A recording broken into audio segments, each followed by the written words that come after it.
It is now coming up on 11:17. Mr. Jason Mikell is back. He was over here one time a few minutes ago. Now he's over here. He's all over the place tonight, but still thumbs up for tomorrow, it looks like. Absolutely. Thumbs up for tonight, for tomorrow, for much of the day after that. And a lot of people can't tell I got on my roller skates tonight.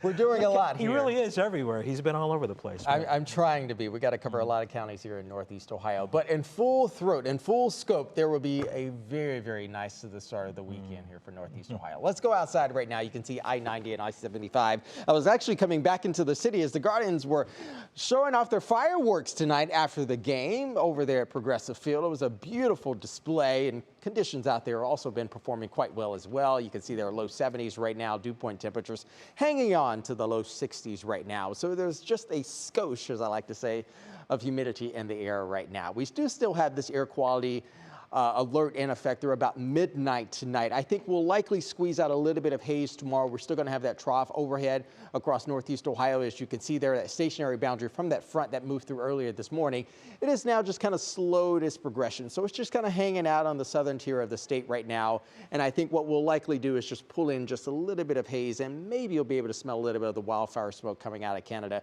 But again, it will not be that bad. We'll watch it for again tomorrow to see what National Weather Service is, if they'd like to put another advisory out there. But enjoy the 60s outside right now. We got a nice cool lake breeze. You can see temperatures around the city roughly around 70 miles per hour. So water helps to moderate our temperature. So it's slow to cool, and it's also slow to heat up. So we're likely going to have some issues along the Gold Coast, at least along the North Shore, that will likely be hanging out around the 70-degree mark overnight tonight. And models are forecasting that. So maybe we'll slip around 67, 66 degrees for our urban corridors, and then likely slip into the mid to low 60s for our rural areas. Rain chances are going to be on the slight uptick once we get into Sunday afternoon, moving into early Monday, and likely coast on into Tuesday as well. So this is the top of the roller coaster, then we'll come back down, and then we'll likely go back up again once we get into the latter half of next week. So the Climate Prediction Center 6 to 10 day outlook, the northern tier of the country, that Mason-Dixon line, much of it likely being below average or slightly near average, and then the southern half will likely be above average in terms of temperatures.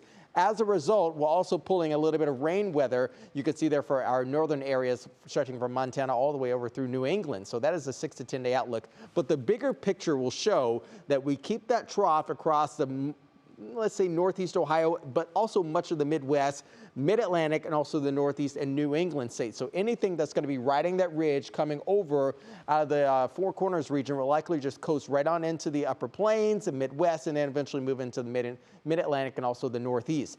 That is the narrative of our weather story for us on Sunday afternoon. Low pressure system number 1, low pressure system number 2. This is the one that I was talking about at the top of the show that will likely bring us the overnight rain for Sunday night into early Monday. We'll eclipse this system just a wee bit, but once we get into Monday, there is likely we're going to really kind of sort of increase our rain shower threat, and perhaps a few rumbles will come along with that as well. Will this be a severe weather outbreak? No, it will not. Could we get some gusty winds?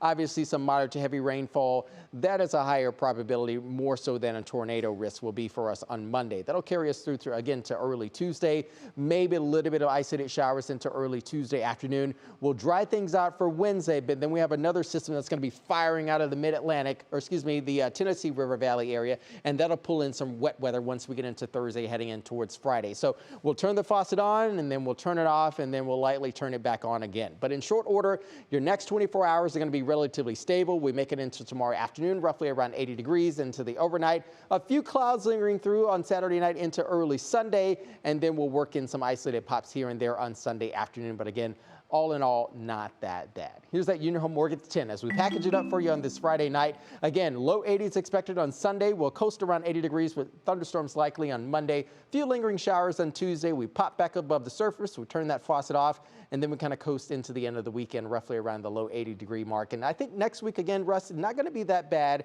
But again, if we can stay in the 80s and not the 90s, I think that too is a thumbs up. I think you're right, Mr. Mikell. Thank you very much.